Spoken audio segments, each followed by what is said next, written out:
ఫస్ట్గా యాక్చువల్లీ అక్కడున్న మా అమ్మ నాన్నకి యాక్చువల్లీ థ్యాంక్స్ చెప్పాలనుకున్నాను. యాక్చువల్లీ ఇక్కడ ఉన్నానంటే వాళ్ళ వల్లే యాక్చువల్లీ. సో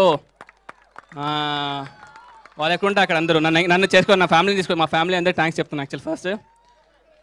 యాక్చువల్లీ ఒక షార్ట్ ఫిల్మ్ చేస్తూ ఇక్కడికి వచ్చాను. యాక్చువల్లీ షార్ట్ ఫిలిమ్స్ చేస్తూ ఒక సినిమా తీయడానికి నేను ఎంకరేజ్ చేసిన ఫస్ట్ నాకు నా లైఫ్లో ఫస్ట్ చాలా ఎక్కువ వంశన్న, ప్రమోద్ అన్న, విక్కీ అన్న, వీళ్ళు ముగ్గురు నన్ను ఎంకరేజ్ చేస్తేనే నేను ఇక్కడ ఉన్నాను. యాక్చువల్లీ వాళ్ళ వల్లే ఇక్కడ ఉన్నాను.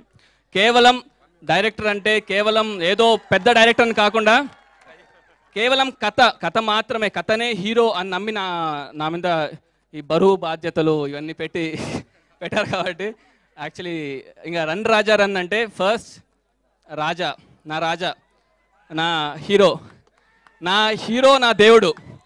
సో నా హీరో నేను ఎలా చూడాలనుకున్నానో నేను అలా చూపించడానికి నేను మ్యాక్సిమం ట్రై చేశాను. యాక్చువల్లీ అది మీరు సినిమా చూసి చెప్పాలి. యాక్చువల్లీ ఇంకా తర్వాత మా అన్నయ్య ఎక్కడ జిబి అన్నయ్య యాక్చువల్లీ ఏం లేదు, ఏంటంటే ఫస్ట్ నాకు ఒక దేవుడు ఇచ్చిన వరం తెలియదు కానీ మా నాన్న వల్ల నేను యాక్చువల్లీ చెన్నైలో చదువుకోవాల్సి వచ్చింది. చెన్నైలో చదువుకోవడం వల్ల తమిళ రావడం వల్ల మా అన్నయ్య నాకు యాక్చువల్లీ బాగా క్లోజ్ అనమాట.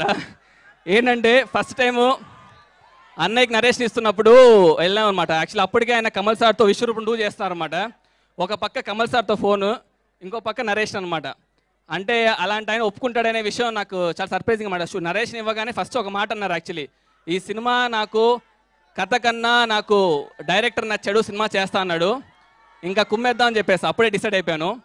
ఇంకా సిచ్యువేషన్ అంటే మాకు ఇంకా స్టూడియోలో పడుకొని దొరలేసి చేసాను. ఒక సిచ్యువేషన్ కోమా చెప్తున్నప్పుడు యాక్చువల్లీ అన్నయ్య ఇక్కడ ఇలా అమ్మాయి వచ్చి ఇలా హక్ చేసుకోగానే ఉంటుంది అన్నయ్య అనగానే పరిగెత్తి వెళ్ళిపోయాను బైక్కి. ఏంటి పరిగెత్తి వెళ్ళిపోయాను చూస్తే అక్కడ ట్యూన్ పాడేసి ఇది 1 ట్యూన్ అని రెడీ పెట్టేశాను అనమాట. అలాగా బాగా ఇన్స్పిరేషన్ వచ్చేస్తాను అన్నసరికి నేను ఓకే ఇంకా అన్నతో ఇంకా ఫుల్ ట్రావెల్ అనమాట.